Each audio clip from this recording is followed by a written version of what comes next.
Nightmare Narratives here. I've put a lot of care into bringing these classics to you, and I'd love to know where you're listening from. Feel free to leave a comment, and if you're enjoying this, a like would mean a lot. Now, sit back and enjoy the show.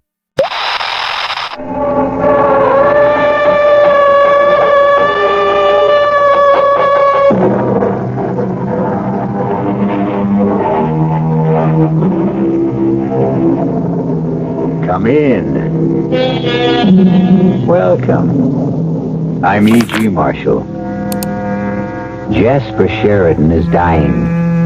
Even the most ignorant of laymen could determine that fact. The wax-like face, the emaciated body, the rasping breath that precedes the last death rattle. In the huge baronial bedroom, he faces his only living relative, Barry Holden, a great-grandnephew, a fortunate young man who is the only heir to one of the richest, if not the richest men in the world.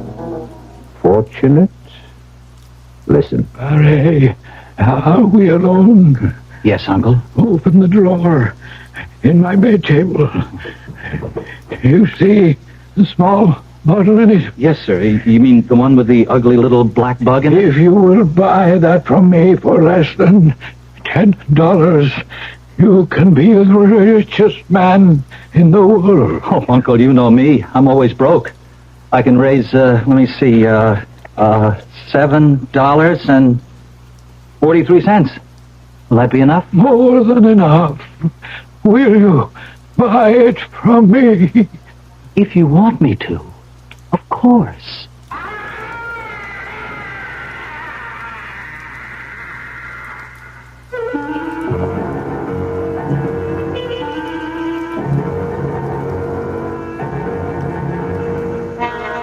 Our mystery drama, The Imp in the Bottle, was written especially for the Mystery Theater by Ian Martin and stars William Redfield. It is sponsored in part by Anheuser-Busch Incorporated, Brewers of Budweiser, and Buick Motor Division. I'll be back shortly with Act One. There's nothing wrong with drinking Budweiser sip by sip, is there? Well, the Brewers of Budweiser think there's a better way. Sipping's fine if you're drinking wine. But Bud is the king of beers, a hearty drink. Look, rinse a 10 or 12-ounce glass with cold water. Then, open a can or bottle of Bud and pour it right down the middle so it kicks up a good head of foam. Now, take a big drink and then swallow big. No sips. That's how it should be done. More taste, more beer drinking enjoyment. Thanks to exclusive Beechwood aging, Budweiser has a smoothness that lets it go down especially easy. Sure, it's an expensive way to brew beer, but brewing beer right does make a difference. That's why, when you say Budweiser, you've said it all. Anheuser-Busch, St. Louis.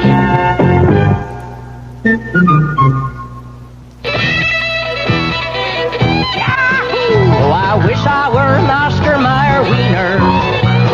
That is what I'd truly like to be. 'Cause if I were an Oscar Mayer wiener, everyone would be in love with me. Do you know a happier summertime sound than Oscar Mayer wieners are sizzling on the grill? Good nourishing meat protein and the delicious flavor of good meat, too. Oscar Mayer wieners are featured in your newspaper's food pages this week. Look for them and have plenty on hand for the weekend. America's #1. Everyone loves them. Oh, I wish I were an Oscar Mayer wiener. That is what I'd truly like to be. 'Cause if I were an Oscar Mayer wiener, everyone would be in love with me.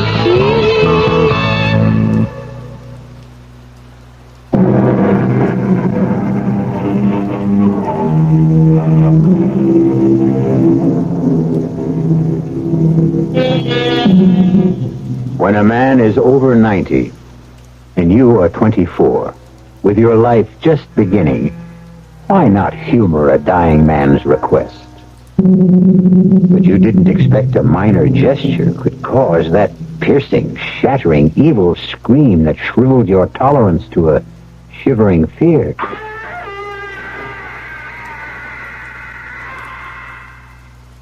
What in God's name was that? Nothing in God's name. It came from that damnable black imp immured in the prison. He thought he might escape at last. From this thing in the bottle? That's crazy. It's no bigger than a large fly. As long as he stays in the bottle. Oh, Barry, I have no right. If I were not so afraid... Wait, let me go and get Dr. Haney. No, this is just between us, and I have very little time, so let me speak. Uncle, please. Don't interrupt. You had every expectation to be my only heir, and you are so indicated in my will. But... do you know what my estate will be if I should pass on still owning that black minion of the Antichrist? Nil, nothing, zero. Look, Uncle, I don't think this is the right time to worry about estates. This is exactly the right time. First, if I die still in possession of that imp of darkness, everything I have, and the house, the corporation, the wealth, even... I, myself, become his possession. Oh, poor Barry, you think you are listening to an old man's ravings. Okay, so we're back to that dirty black spider or whatever it is in the bottle. I'll buy him. That's simple. Now, does that solve it? Not by a long shot. First, you have to know the terms. Okay, brief me. When I was your age, I was in Venice, and I bought that bottle with the black thing in it for not much more than $10. I was always a sucker for legends of any kind. The lure of the bottle imp was it legend. If you could find the right person, whoever you were, you would command anything in the world you desired, gold or money, at the snap of your fingers. That's what that dirty little thing there is? Oh, I laughed at the notion of its power, except that it does possess it. And once you know that, the whole contract gains its own belief. And what is the whole contract? That while a person owns this dark imp in the bottle, any request that concerns money, gold, or wealth, no matter how unreasonable, will be satisfied. And that to dispose of this creature and its spell, you must sell it for less than your original price. Here, $7.40. $5 is enough. Okay, cheap at nearly half the price. Oh, think first, Barry, think. Remember, it will keep you rich as long as you live. But remember, too, if you do not sell it for less than you paid for it before you die, your soul will surely rot in hell for eternity. Cheer up, Uncle. You've made your sale. Your imp in the bottle is my problem from now on. I'd no sooner made that statement than I felt a burning sensation in my pocket. It was sheer reflex action to reach in and pull out the bottle containing the evil black bug. I glanced at my uncle. He had sunk back against the silk pillow cover, his face the corpse white of the dead, but its expression one of peace and relief. You'd better go in, Dr. Haney. I'm afraid he's gone. Yeah, very well, Barry. It was inevitable, you know. Oh, I know, but I'm going to miss him a lot. That makes two of us. I'll let you know in just a minute. Thank you. I hope I'm not premature, but I'm sorry. Thanks, Mr. Barnes. You're going to miss the old man in a lot more ways than one, son. What does that mean? You know, I haven't been able to talk any real business with him almost the whole past week, and... Well, what's the scoop, Mr. Lawyer? Disaster. The whole empire's going to topple. Sheridan Enterprises?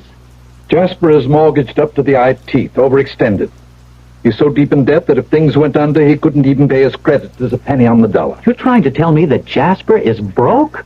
Unless he's got piles of money stashed away in Switzerland, Lebanon, the Bahamas, or some secret corner of the world. The only thing he'll leave you is debts. The pity of it is, if he were alive, he'd find a way out of all this mess. He's done it time and again. The man was a financial genius. He's gone, all right. Poor old Jasper. But he looks at peace. He certainly looked like he left you well provided for, Barry, if that's any consolation. Well provided for, perhaps. A consolation? That remains to be seen.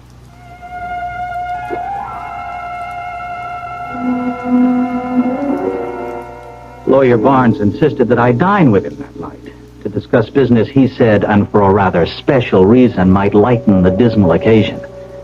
I accepted, for reasons of my own, which were blown right out of my head the moment I met his special reason. Ah, there you are, Barry. Just in time for a mint julep in honor of my guest. Oh? I'd like you to meet the daughter of an old friend of mine from the Deep South, Miss Felicia Alice Breedenhall. Oh, my pleasure, Miss Breedenhall.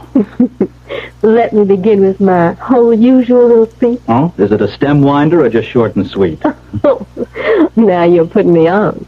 All I wanted to say was that no one my size should be saddled with a name as long as Felicia Alice Breedenhall. And since the diminutive for both my first names happens to be Alicia, can we settle for that? By all means. My name happens to be, for example, Barry Norton Stewart Farrington Creecreft Ain, with a hyphen between the last two. But you may call me just plain Barry, Alicia. Oh, I'm really sorry.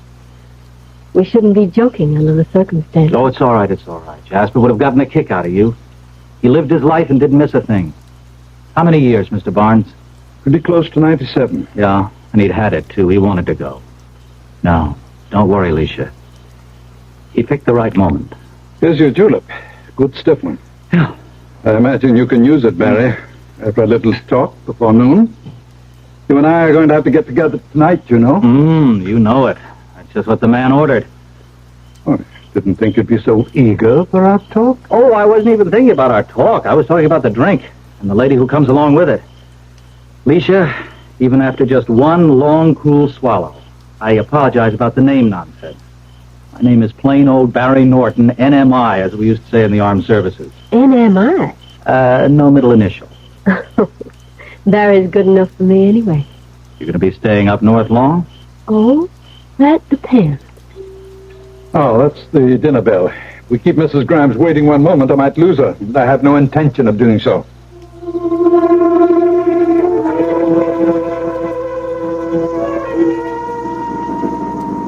Barry? Yeah? You seem so preoccupied ever since we left after dinner. Oh, I'm sorry, Alicia. I am. Got a lot on my mind. How long is your stay up here going to be? A long, long time, I hope. Ah, now that's just the same thought I had in mind for you. But it may not be too long if I don't get a job before my money runs out. You mean that's the only problem? Oh, you can joke. You don't know what it is to be poor. Oh, you want to bet? You know what my entire capital is as of this moment? $2.43. Plus 2 trillion and 43 billion little old greenbacks your great uncle left you. Supposing I was to tell you Jasper left nothing. Not a cent. Just a collection of monumental debts. I wouldn't believe you for a moment. Well, let me put this whole proposition on another basis. Supposing I didn't have a dime. Would you marry me tomorrow, this minute, if I really didn't have a dime? And no particular prospects, and I asked you. You haven't even found out if I even like you. No. This is no holds barred time, Alicia. I think you do at least like me. Enough to think about marrying me? They warned me life went a little faster up north. Okay, I'll fade you, Mr. Gambling Man. I do like you. But I've had too many years growing up just one knitted jump above poor white, so the answer to your question is if you didn't have a dime and no particular prospect, I'd pick up my bell-bottoms and run like hell in case you lassoed me with black magic charm. All right. Give me 24 hours to find out where I stand. Then I'll know just where we stand.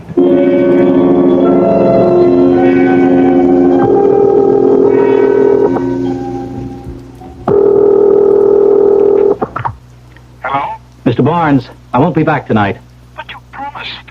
I have to go over this whole business situation with you, and just because of Leisha, you... I know. I won't say this has nothing to do with Leisha, but by later tonight I may be able to give you some better news and relieve your mind about financial affairs. I'm holding what gamblers call an ace in the hole. Now keep your lawyer's fingers crossed that it pays off. What I was holding in my hand was the imp in the bottle. And with my own fingers crossed, I took it back to Uncle Jasper's house. With shaking fingers, I twisted the cap of the little bottle. And suddenly it came off with an explosive whoosh that rocked me on my heels and turned my blood to rainwater. Out of the narrow opening, a great foaming black cloud burst like an atomic bomb. The room reeked of fire and brimstone, and the whole house rocked and shook and seemed to disintegrate.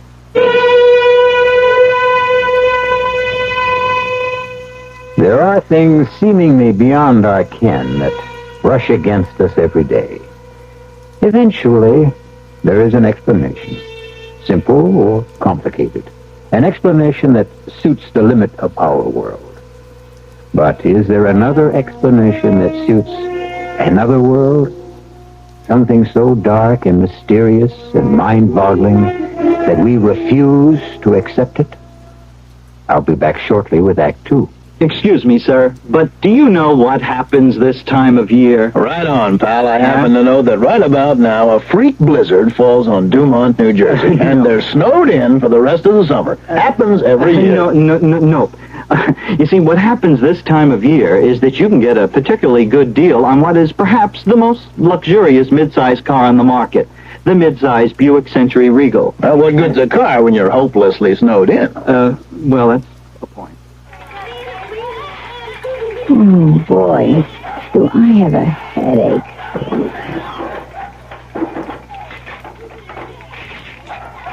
Why do they have to make these caps so hard to open? For a very good reason. Children open things that they shouldn't. That's why we have safety packaging. For the life of your child, you can live with a little inconvenience. For further information, write the U.S. Consumer Product Safety Commission, Washington, D.C. 20207. Hey, what you got there? It looks like tomato juice. It's V8. What you got there?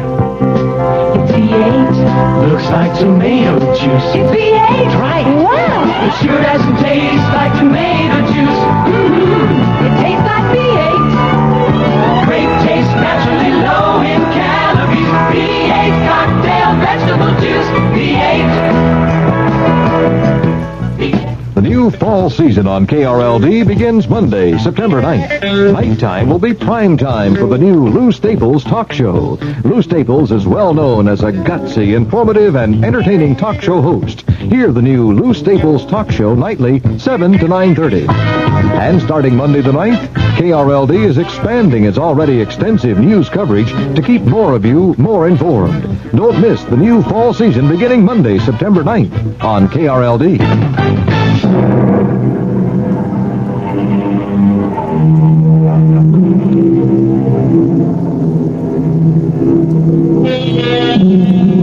Here is a young man in this day and age who, instead of inheriting a fabulous fortune, finds himself humoring his dying relative by buying from him a small medical file containing an unidentified black form, supposedly capable of producing unlimited wealth. Is something like this possible in the 20th century? We're about to find out. Choking through the black fumes as a swirling wind began to dissipate them. The room seemed to have disappeared entirely. I was mainly conscious of the colossal legs, the muscles braced under the thick bristling hair, and as my eye traveled upwards, the monstrous hirsute body, leathern-skinned and humpbacked. The head was small and ridiculous for the gargantuan body, and the voice matched it. Yes, master. What is your desire? Are you the black thing that was imprisoned in that bottle there? I am the bottle imp, doomed by Lucifer to be confined until I bring him A soul. Wait, you mean I can actually request anything of you and you will satisfy it? As long as it is gold, or what money will buy, all you have to do is ask, and it is yours. You see, my only way to freedom is to trap your soul, or some other. I have no choice. You are the only one who has any free choice. What choice?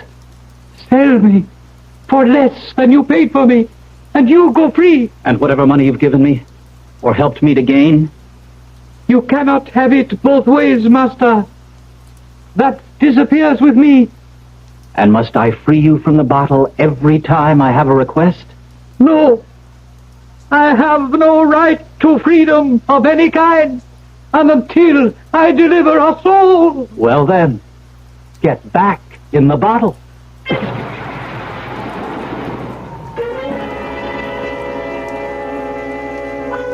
The great black presence was sucked inexorably like a pile of dust back into the bottle. And in the blink of an eye, I was back in my own room. And trapped in the bottle was the dark, shapeless mass of the Devil's Apprentice. The die was cast as far as I was concerned. Of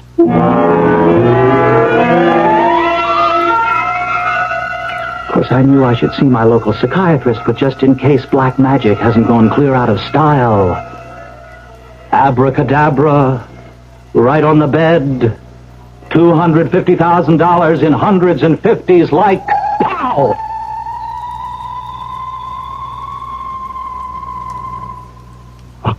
$250,000, as though I had asked for another hot dog.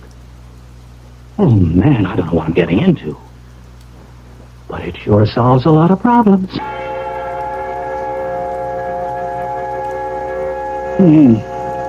Strange. I thought he had everything filed with me. When I saw how serious the situation was, I tried to talk the situation over with Jasper, but he refused to discuss the whole subject. I can't understand Well, why. perhaps he was waiting for a messenger. What messenger? The one that gave me the envelope. Can't understand why this didn't come to me. After all, I am his lawyer. And I'm his heir. That's true, of course. And I was in the house. Well, what's the difference anyway? This solves all our problems, doesn't it? Financially, I mean. Oh, absolutely. Huge deposits in top banks all over the world. More than enough capital to put the conglomerate in the best shape of its life. My congratulations. Oh, thank you. Thank you, Mr. Barnes. But it's still only money. Which you are very careless about, if you will forgive an old man for putting in his oar. Oh, Barnes, I'm not only happy to have you put in your oar, but you're going to be running the whole ship from now on. Why aren't you going to be taking over the business? Oh, no. Not me. Then what are you going to do? I'm going to get married. If the lady will have me. But then you'll have to have a job. No. I have no head for figures, except the right kind. Which reminds me. May I call them? If you think she won't object to... It's almost one. Well, she may start off mad, but I have a feeling she'll end up forgiving. Do I know this young lady? You ought to. You introduced me to her tonight. Lisha? Mary, how can you talk about marrying a girl you don't even know? Hello. Alicia? Who is this? You know, I was sound asleep. It's Barry. Barry? What are you doing calling me at... You know it's nearly 1 o'clock in the morning? Well, I just wanted to tell you that I'm all through with dull old business, and the whole world is now our oyster, and even if you won't marry me tonight, how about that date we almost missed? At 10 minutes to 1 a.m.? Well, that's when the big city really comes alive. Look, I'll pick you up in 45 minutes. It'll be a night to remember. At the moment, it's a night I want to forget. Well, you'll never really be able to tell that, will you, unless you give it a try? Huh, Alicia? You nut, Barry. You absolute nut. Make it 50 minutes. It'll give me time to put some perfume behind my ears. Bye. When I invited you to dinner earlier this evening, Barry, it had nothing to do with Lisha.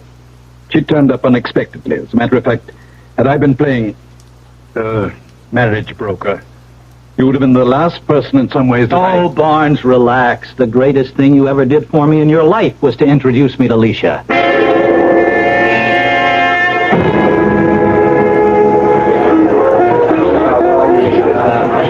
Take you back home?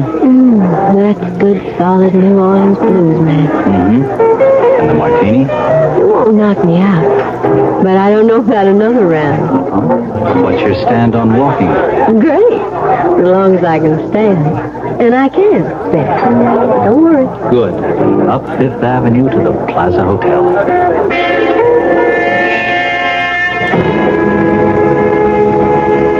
Got a penny? No, sir. My mad money comes in slightly higher denomination. Oh, you didn't think I'd run out on you? It hasn't happened yet. I just protect myself at all times. Okay, here's a penny. And I have one, too. So we turn our backs on the fountain, throw them in, and wish the best wish we know. That's the Trevi Fountain in Rome. You do that. All right. So we're starting a new trend. Arrivederci, Roma. What was your wish? If I tell you, it won't come true. Winnick. The night is still young. The Small Hours Club? What's its particular kick? Oh, just the best food in town. Nice, slow, quiet dancing, and a wide-open casino from craps to champagne. Oh, just stop at the dice. They're Mama's children. You stake me 100, I'll run it right through their limit. Oh, baby, I seem to have just pushed the important button that turns you on. Come on, let's see you roll them.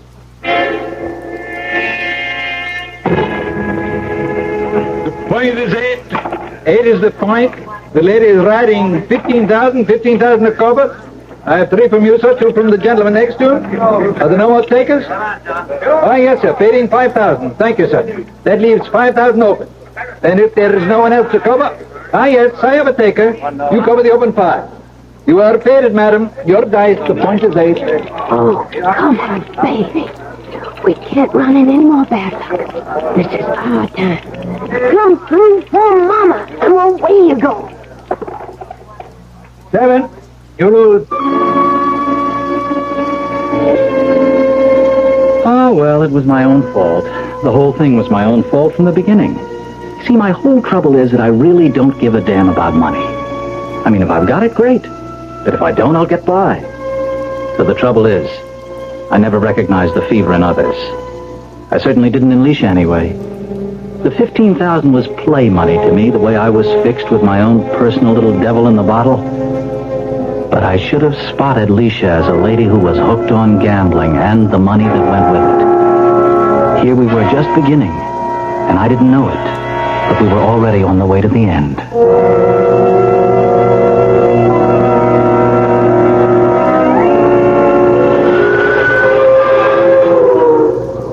You are crazy, you know. But you, yes. I'm not talking about that. You let me gamble away $15,000 and then take me on a 5-cent ferry ride. Well, the last of the big spenders, they call me. Oh, baby, just look at that sun coming up over the skyline. Isn't that worth 15 lousy grand? I'm going to take off my tie and open up my shirt and enjoy the sun on my manly chest. You could have gotten the sun just for a nickel. But I might not have been able to persuade you to make the trip. I swear to Jonah, you are something else. What's that chain you have around your neck? Oh, it's kind of a lucky charm. May I see? Sure. Here. What? It's a little old bottle like you get a prescription in. Mm-hmm. What's that black thing? Oh, Mary, I am sorry. I thought it was a spider, and I'm just scared to death of them, and before I knew it, You chucked it overboard. It was an accident. I didn't... Never mind. It's gone forever now. Does it mean all that to you, Barry? We're getting near the landing. Let me ask you a question right out here in the morning sunshine in front of God and everyone. Are you going to marry me? It's like everything else to me. Crazy. But, Barry, I just guess I'm going to have to. I mean... Barry. What is it? The bottle. The chain. And that thing is right back around your neck again. How did you do that? I didn't. I guess there is only one way to get rid of this. There's something funny going on. Barry, you kind of scare me. No, I don't know. Wait a minute. As soon as we land, come back up to the house with me. Oh, no, sir. I've already spent the night with you. That's as far as we go this time round. Oh, Alicia, it's not your lily white body I'm after. Not tonight, anyway. It's just a secret I want to share with you. A secret I guess I've got to share with you before we do get married.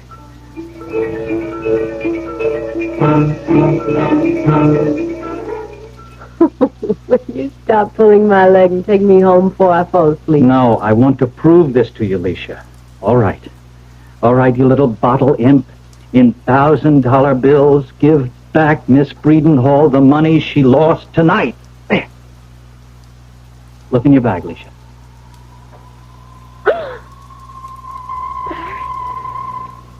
One, 2, 3, 4, 5, 9, 14, 15. Are these genuine? They are? It's a trick. Not mine. His. As much as I want, anytime, anywhere. Just as I told you. No, I just can't believe it. Oh, well, I know a way to really prove it to you, Miss Dice Sharper. Here's a pair of dice, okay? Roll them as long as you want till you're sure there's nothing kinky about them. Then tell me what number you want to throw and how many times. And the bottle imp will see that it happens. Okay. You can't fool me on this. I know dice, and I know odds. Once I'm satisfied these dice are clean, I'm picking snake eyes. You bring me those up 10 times in succession, and I'll believe anything you tell me. Why be pikers? Let's make it 20.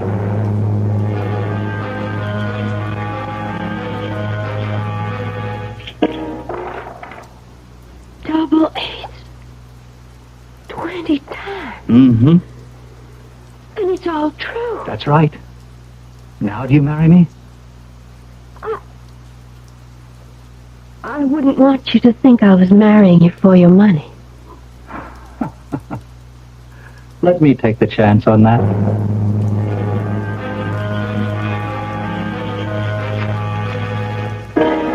Beware, Barry. Games of chance are not your forte. And you don't know the odds. You're a good-hearted, happy-go-lucky guy who's gotten himself mixed up in something evil. A lot more than he can handle. And perhaps not all the evil is shut up inside the bottle. I'll return shortly with Act 3. Young I may be, but still I'm a man. Turn 18 and I'll do what I can. Find me a place where I can be me. Get ready for life, be free and free. Oh, where do I go from here? Oh, where do I go from here? I've been in your shoes, but what lies ahead? Don't wanna get trapped, wanna feel free instead. All over the world, there's so much to do. The colony don't do here. Oh, where do I go from here? Oh, where do I go from here? What about the new Navy? You'll get your chance of success, learn an exciting job, and see the world. Call toll-free 800-841-8000 or see your Navy recruiter. Be someone special in the new Navy. I know where I'm going from here. Young woman, you're much more active now that the weather's nice. After a hot and busy day, listen to this advice. Get the double meal refilling that's so refreshing. It's yours, me dear, every time you shower with a bar of Irish Spring.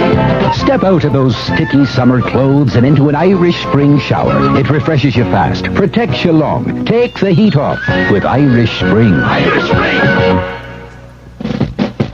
This is Frank Lieber, KRLD Sports. Hi, everybody, and welcome to Texas Stadium. This is Vern Lundquist. Hello again, everyone. This is Howard Cosell, speaking of sports. Hello, it's Tex Schramm. Yes, Tex, I'd like to know, you answered one of my questions earlier. This is Al West, KRLD Sports. Good evening. This is Pat Summerall with Worldwide Sports. KRLD Sports. That says it all.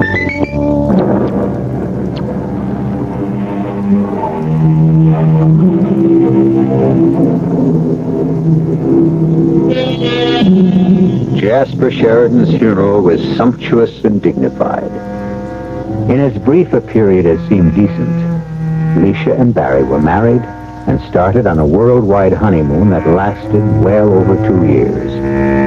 If Barry regretted the fact that all of the places had gambled, he was too much in love with his stunning bride to object. Then, at last, they were on their way back to America, by boat, on Leisha's insistence.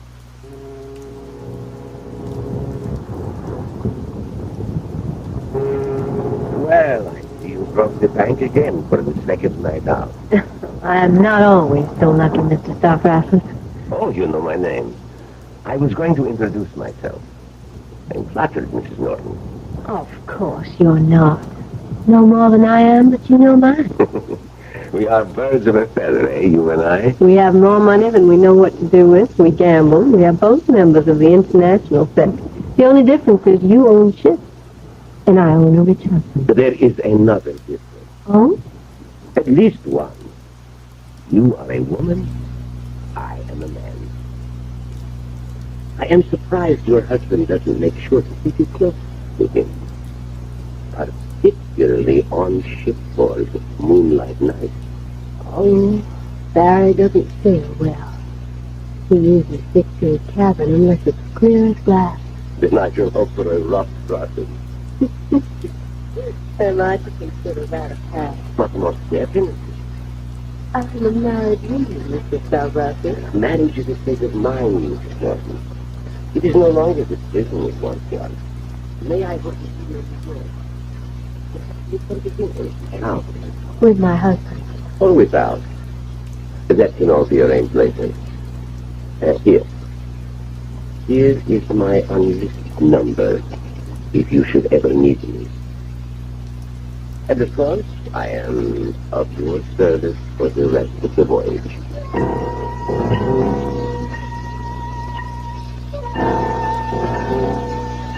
You must be crazy, Dad. I remember when you used to say that a little more fondly. Your being crazy made some sense then. Oh? And now it makes none? To go out and take some 9-to-5 job in a dirty little store as a numbers, whatever it is. You numismatist, a collector or seller of old and rare coins. Funny, isn't it? The only real interest I've ever had in money. Well, you won't make much of it there. Oh, I don't know. With the deal Charlie's offered me, I could do quite well. From 20 to 30,000 a year. It's quite a hot business these days. You must be mad. Go work at the conglomerate if you have to work. You can pay yourself $500,000 a year. Anyway, what's the money to us? That's our problem, Leisha. Everything at the moment. I'm just waking up to how gambling has you hooked. And how you have me hooked into being a sort of gigolo. And the source of the hook is this damn thing. So the way to get off the hook is simple. I'm going to sell him. Sell the bottle imp? But that means that everything would be gone. Except what I make. We just have to learn to get along on it. But why? Why? Because, honey, it's all wrong. And more I'm becoming aware of my immortal soul and how much it means to me. Sell me the bottle. Aren't you concerned with your immortal soul? Oh, Barry, you know I don't believe in that rubbish about after death. Anyway, I could always sell it to someone else. Oh, you wouldn't have the nerve. Oh, no. Oh, no, Leisha, you are the last person I'd ever sell the imp in the bottle to.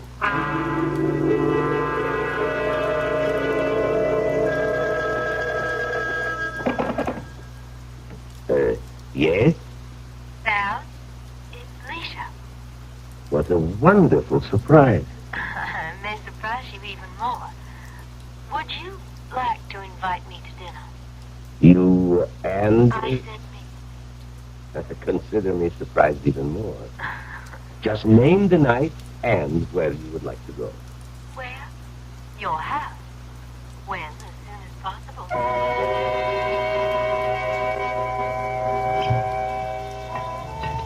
More brandy? No, thanks. I think, in view of all you have just told me, Leisha, I will. I want you, no matter what your use. And I can make you happy physically. I have more money than I need, although never more than I want.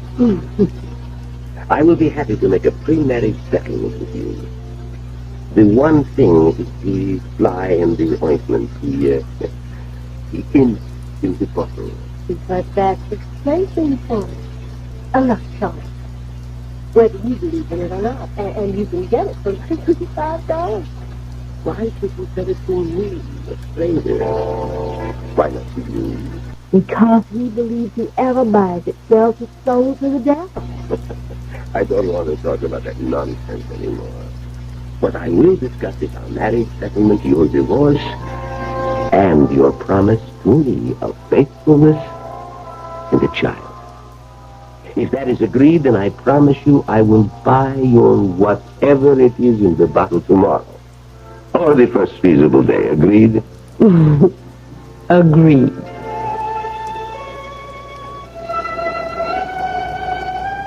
I knew nothing of this conversation, naturally, since Leisha shared little with me these days. Besides, in the first months working with Charlie, I was so fascinated, captivated, drenched in the business of old coins, that I had little else on my mind. It never even occurred to me that Leisha's request for a quick divorce, and my granting it, even though I still loved her, had anything to do with a man I vaguely remembered from our transatlantic crossing and newspaper headlines in general. And I really must apologize for my long cross-examination, but my hobby, I must admit, is ceremonial magic, the Kabbalah, the grimoire verum. I suppose you might say all forms of black magic. I see. I envy you your amulet. I don't suppose you would consider selling it. Oh, admit it. If I thought you knew and understood its history. But believe me, I do. Uh-huh. And perhaps you're the one.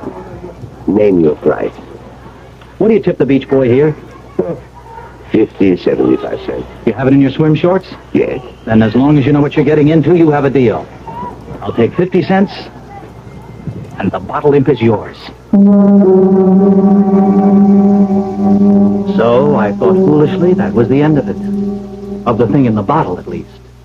Well placed with a man whose beliefs or leanings served him right for whatever happened to him afterwards. Even after our divorce, and Leisha remarried Valentine Stavrasis, I was able to put it out of my mind. He owned the devil's curse, not she. And with all his great self-earned wealth, she should be happy. And then 7 years later, fate took us all in hand again.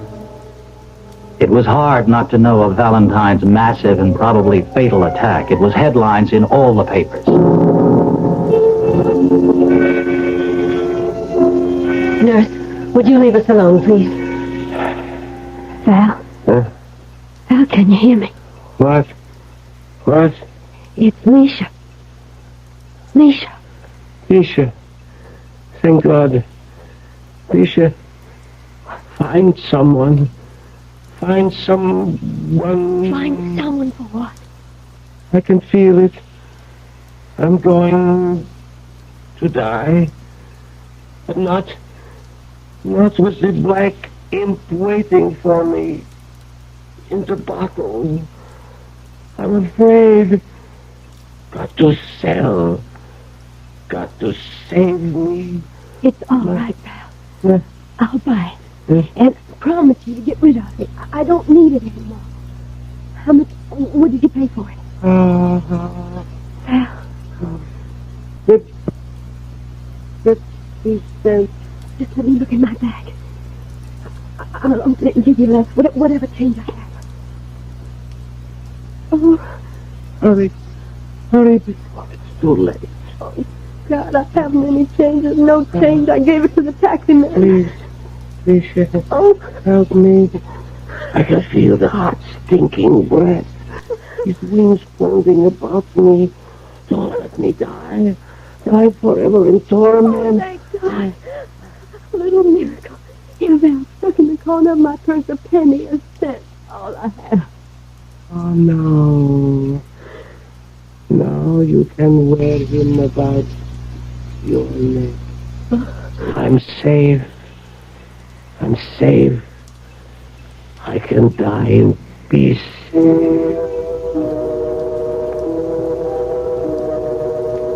As Val died, his lungs unable to sustain their pressure, even underneath the oxygen tent. Alicia, without thought, lit a cigarette.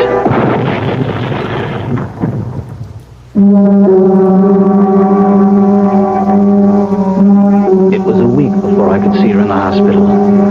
And even under sedation and in wet bandages, she was in the agonies of hell. She blurted out the story of the bottle imp and thought she was already in hell and dead. Thank God there was something I could do for her. Alicia. Alicia, it's Barry. No, I'm dead. In hell. Curse came true. No, not yet, honey. Not yet. You're still alive. You can still sell him. It's too late. I bought him at the bottom. 1 cent. I'm stuck. No, don't you believe it. Lucky you happen to know an old, loving numismatist. All right. You don't like the word coin collector. Lots of coins in the world worth less than a cent. A lira, the Cambodian sen, the Japanese yen. Oh, I could go on forever. I can't. Barry. Not after all this agony. I couldn't wish it on anyone, but it sounds like it. You can and you will. To me, for a lira I just happen to have with me. No, I've made you suffer enough. It's all over. Don't worry. In my business, I can find a coin cheap enough to pass the imp in the bottle on to someone who really deserves it. And I'll fix it so he can't get rid of it. Barry. Barry, why couldn't I love you enough? Sell me that imp first. There. Hang on to the coin. It's your passport to whatever there is after for you. Oh, Alicia. Maybe someday I'll meet you.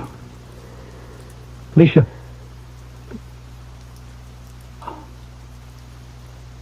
She's gone. Oh, darling. I hope you found peace at last. Barry's business as a coin collector grew, and paramount among his collection of coins were all the ones of lowest value in the world, sufficient of them to make change for any larger denomination. Sooner or later, he knew he would meet someone who really deserved the imp in the bottle. And sooner or later, he did. I'll be back shortly. Pardon me, miss. Can you tell me what happens this time of year? Rhubarb reaches its peak. Nope. Muskmelon reaches its peak? No.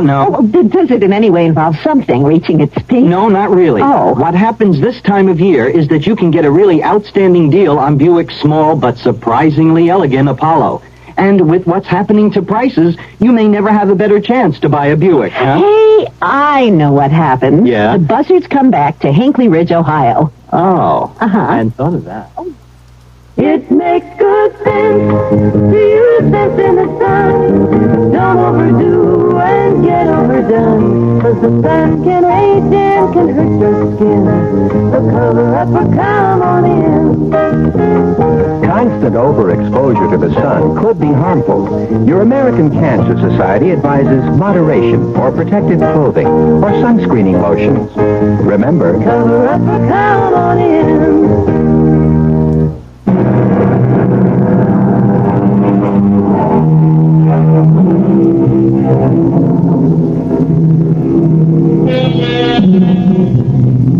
I understand that a power-hungry dictator bought the imp in the bottle for one of Barry's near-worthless coins.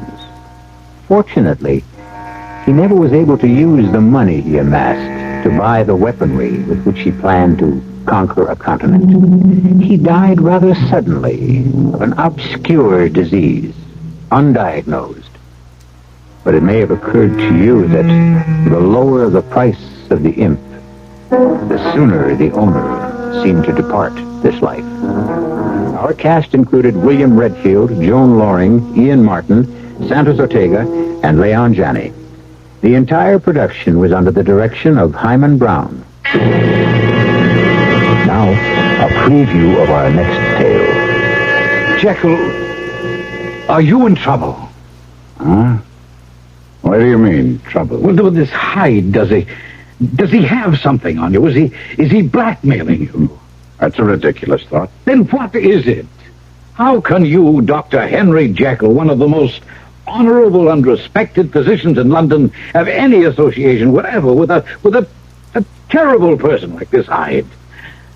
Why have you made over your estate to him, especially when you're to marry Beatrice Lanyon? And why that stipulation in the event of your disappearance? Jekyll, I beg you, tell me what it means. I cannot. I cannot. But as your friend, You are the friend you say you are. Do me the favor of never mentioning Edward Hyde again. Radio Mystery Theater was sponsored in part by Buick Motor Division and Anheuser-Busch Incorporated, brewers of Budweiser. This is E.G. Marshall inviting you to return to our Mystery Theater for another adventure in the macabre. Until next time, pleasant dreams. I'd love to know where you're listening from. Feel free to leave a comment, and if you're enjoying this, a like would mean a lot.